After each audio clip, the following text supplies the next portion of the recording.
Hi, I'm Mike Cannon of Icarus Tours, and we're going to talk about adventure games. So I love adventure games. Without a doubt, most of the ones I own are for my own personal play because they really don't see a lot of play at our events. I think they're really designed more for a group that plays kind of week to week instead of kind of an open gaming group at a gaming convention.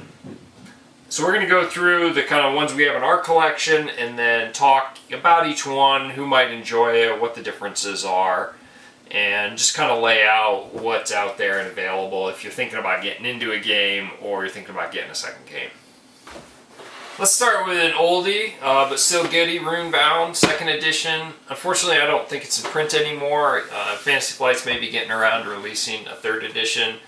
It's set in their very popular world, which was really started by Runebound. It's a kind of semi-cooperative game. You're competing against each other, but not directly, so you're all trying to complete an objective, but you're not really helping each other. There is some kind of player versus player interaction, but generally there's a big map, you walk around, depending on where you go, events happen to your character, and you resolve them through dice. The rules are fairly simple. It's easy for someone to pick up.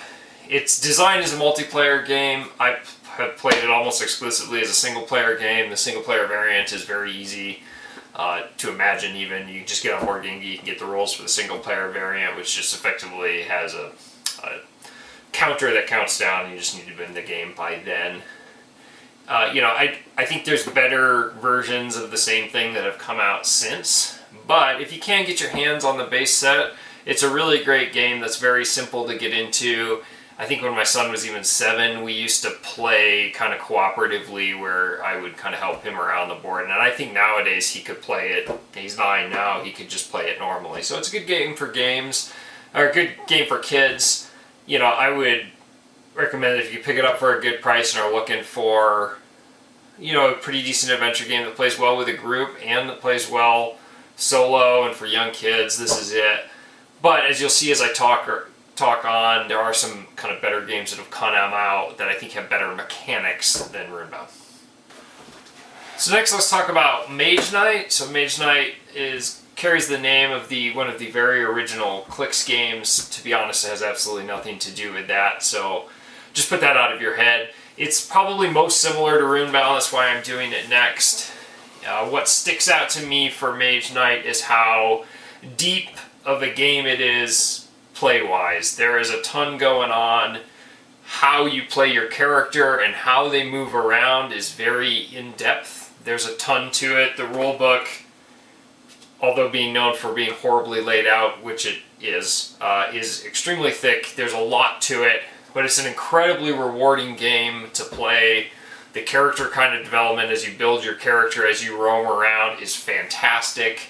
I really can't say enough good things about Mage Knight if you are willing to invest the time to learn it. And we're not talking sitting down and playing it once to learn it. We really are meaning pouring through the rule books, getting online and looking at the FAQs, because the rule books aren't much help in a lot of area, and being willing to do that. The game is awesome. It's designed as a solo to 4-player game, and as a solo game, I think there is absolutely no comparison. It's awesome. For a multiplayer game, I would honestly recommend something else. Not because it's not a good multiplayer game, but because every single person that plays it has to invest that amount of time in order to learn it. So even after somebody's first play, they're not really going to have a full grasp on how the game works. You're still going to have to be walking them through every mechanic of the game into their 2nd and possibly 3rd games, unless they really pick up things fast. So awesome solo game, mostly in my opinion because of how you develop your character, how the exploration works, and just how neat it is to play. And it's fairly difficult, so there's a good challenge there to play it. I would not pick it up if you just have a casual group that wants to play a really great adventure game. It's gonna annihilate them in terms of difficulty and depth and rules. But looking for a solo game, Mage Knight is by far my top pick for a solo game if you're willing to put in the time to learn it. So next, let's talk Descent. We're talking 2nd edition. There really are a lot of big differences between 1st and 2nd edition. It looks the same, but thematically and how you play it is very different. That really being in 1st edition, you used to play kind of a full campaign in one night, in one adventure, whereas Descent, the new version, is designed to be played over multiple nights, where the campaign is kind of multiple events that all tie together instead of one big night. So how Descent works is it's 2 to 5 players, where one player plays the bad guys, it's called the Overlord, and the other players play the adventurers of a role-playing group. The classic fighter, healer, mage, thief are the various class archetypes. The map is laid out in terms of scenario, and what a lot of people like about it is that the Overlord, the bad guy, is trying to beat the good guys instead of just running the game for them. So not only are the heroes leveling up as you go from adventure to adventure, but the Overlord is getting more and more powers, and he gets to pick some things at the start of the adventure. So it's not just a game master that's, you know, putting on the game for the rest of the players. It's very well done. It's got tons and tons of material for it. Expansions come out for it all the time. It's released by Fantasy Flights. They support their games very well. It's very well done. It's pretty easy to learn. It's very simple on what you do for each turn. It's probably, in my opinion, a great group game. I think my one concern with it is that it is a game that you need to play week after week in order to really get everything out of it. And if you have a group that is looking for that, it's a great game. If you have a group that likes to play something different every week, I don't know whether Descent's really going to be the right match, because a one-off thing, you kind of just learn the game after your first. And then I think a lot of groups that are willing to play that week after week, they're role-playing groups and they role-play.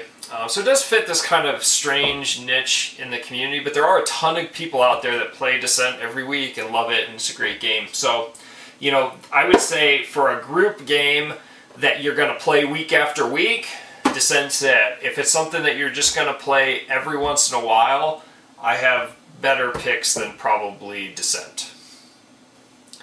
So now let's talk Mice and Mystics. Mice and Mystics is very similar to Descent in that you're playing an adventuring group, except in Mice and Mystics there's no Overlord. No one is actively playing the bad guys. They follow a script that's laid out in the rulebook as to how they attack and what they do when they go. So everyone just plays one of the little mice in the story. When Mice and Mystics came out, as probably many of you know, it was huge. I mean, it was on the top of Board Game Geek for months and months. The theme was cool. It's this kind of Mouse Guard-esque theme where you play these little rodents in a normal world, and you go on these adventures, and the theme was great. I got really excited about it also because at the time, I think my kids were about 7 at that time. The theme was going to be great for them, and I even got my wife to play it a few times, and she's not much of a gamer at all. So we kind of got it with intending to play it as a family. And before I go into what I think of Mice and Mystics, I want to let you know that there are a ton of people that really love this game, and you should get out there and read what they say about it. Plaid Hat Games makes wonderful products. I really don't want to slight them with what I'm about to say, but I personally cannot stand Mice and Mystics. And that's a pretty big statement because I really wanted to like it. The theme was going to be perfect for my kids, and I was excited. But there's a few things that just kill it for me. One, it is soul-crushingly hard. And that's coming from a gamer who likes hard games. I enjoy losing every once in a while, but Mice and Mystics, for the theme, when you would expect it to play it with kids or gamers that aren't super intense, it is really, really hard. And I think that is exemplified by the cheese wheel mechanic, which is the other thing that I hate about it, is that you effectively have a timer to complete the game, and that's these cheese wheels, and every time in certain situations when you roll the dice, if you roll a cheese, you have to put a cheese on the wheel. When the wheel fills up, that creates a counter, and let's say you have 7 of those wheels in order to win the game. Well, when the game is going poorly because you aren't winning the combats or you're rolling poorly, guess what? You're rolling cheese, which is filling up the wheel faster. So it has this kind of positive feedback in that if you start doing poorly, there's really nothing you can do to dig yourself out of the situation of these cheese wheels racking up. And then to add to it, some of the adventures you get, say, 6 cheese wheels before you lose the adventure, and then halfway through it, you, for no reason other than it says so in the rules, lose a cheese wheel, which just makes me think, why didn't we just have 5 cheese wheels instead of 6 and losing one halfway through? I don't understand it. You know, we got to, I think, like the 3rd or 4th adventure with my kids, and we had lost many times of the adventures before, but we did, you know, kind of get able to beat them. Although I largely had to hold the hands of my kids and my wife through the whole game, which is not fun in a cooperative game. And we got to a scenario that I think we lost about 3 times to, which really frustrated me. So eventually one night I was like, I'm going to beat that scenario, and sat down, controlling all the characters, knowing all the rules, and still lost to that scenario multiple times in a row. And it just... I didn't understand why it needed to be kind of to this difficulty level. And then this cheese mechanic, you can tell about a third of the way through the adventure whether you have a shot or not. So you're faced with this dilemma of, do I keep playing knowing that I'm going to lose, or do I just start again? And it creates just this very negative play experience for me. So obviously you can tell I don't like Mice and Mystics. I really don't recommend it to anyone unless you love playing the same scenario over and over and over, just trying to get the kind of lucky rolls to allow you to beat it. You know, I gave it a pretty darn fair shot, but I don't enjoy it. That being said, tons of people love it. It's got a big following. I would recommend, if you're slightly interested in it, that you follow up with those guys. So next game is Pathfinder Adventure Card Game, which is based off the popular Pathfinder role-playing game, which is based off Dungeons & Dragons 3rd edition, 3.5, whatever you want to call it. It's an entirely card-based game. It plays that everyone plays a character of the adventuring party. Through the rules and the scenarios, you create a number of decks of cards, and you effectively choose which decks to go through. When the cards come up, you resolve what happens on them. You fight monsters, you get loot, your characters level up, you can play through, you know, these kind of multiple scenarios, create these campaigns. And it's been really well received by the community, really well supported by Paizo. They released a new kind of adventure deck for it. The base set just recently concluded. They released its 6th adventure. I played through it entirely with my son, who is 9. He was 8 when we started, though.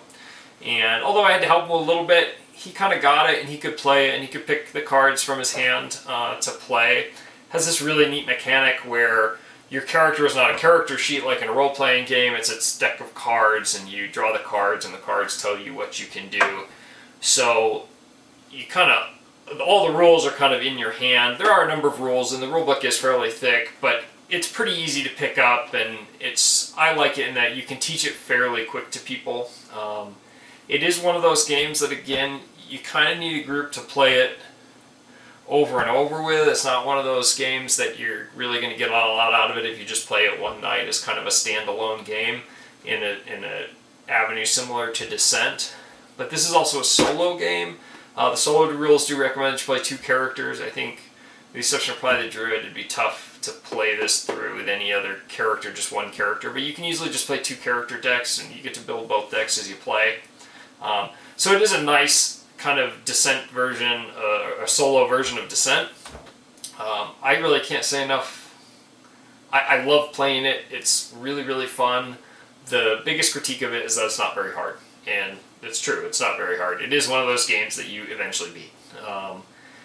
So if you're looking for a challenging game for solo or for a group, Pathfinder's probably not it. Solo, I'd go with Mage Knight. Challenging game for a group, you can either take on Mice and Mystics or probably more like Descent. But it is a lot of fun. It does give you that kind of role-playing experience without having to have a GM or miniatures or terrain or understanding role-playing rules or all of that. So I really like it. Last but not least, I want to talk about Firefly. I picked out Firefly. It really is an adventure game, although different than a lot of the other ones, not only because it's sci-fi themed, but it's kind of movie themed. But at its heart, it's an adventure game. I also wanted to cover it because there's just been a ton of buzz around Firefly, and when we went to Salt Lake Comic Con, we had it out, and it was the #1 game that we got asked about, what we thought about it, how it played, what it was like. So here's my take on Firefly, and it's largely what the community is saying about it. It's Firefly in a box. You could not get any more of a Firefly type game. You own your little ship, you drive around the galaxy doing jobs. Sometimes they're moral, sometimes they're immoral. You get money, you buy ship upgrades, you hire a crew, eventually somebody wins. So if you want to do that, if you want to play Firefly, this is the game for you. That being said, the negative criticism of it, and what I agree with, is that the mechanics are not particularly interesting. I would describe it as a game that was designed by an 8th grader. No offense to any 8th graders out there, but you could probably think of what the rules would be and write them down and open the box and start flipping through the real book and realize that's exactly how the game works. So if you're looking for a really interesting game that has neat mechanics on how things work, like Mage Knight, this is not for you, because it's very, very simple. Money's money, ship upgrades or a deck of ship upgrades, crew or a deck of crew, you know, you've got a certain number of crew spots, you've got a certain number of cargo spots, you get a job, it tells you to go here, get thing, and bring it to location B. So, you know, it's not the most interesting game in the world. Is it fun? Absolutely, it's Firefly, and, you know, if you're looking for that experience, it's great. It's you can play it solo, and it has a special solo rules, but it's effectively just the same game with different objectives, and it also plays pretty well with a large number of people, so it plays up to 4 or 5 if you get one of the expansions. I think maybe even 6 with the expansions, but and it's fairly easy to teach, again, because the rules are exactly what you think they would be. You know, I have to shoot the guy, so I roll this number and add all my guns to it. So, you know, I would say this would be the one game that is the kind of, you can play with a group in one afternoon, and, you know, now that we didn't have it at Teton Con 2014, I suspect it's going to see a lot of play at future Teton Cons, because unlike most other adventure games, this is the one game that you can kind of pull out, play it once, everyone enjoys it, and then not play it again for a couple of months, because you can get into it and understand it within the first couple of turns. It's not particularly complicated. The only other game that I would recommend for that really is Runebound. The rules are simple enough, people get it by the 2nd or 3rd turn, and it's a good one-off game for multiple people. So, you know, that's my take on Firefly.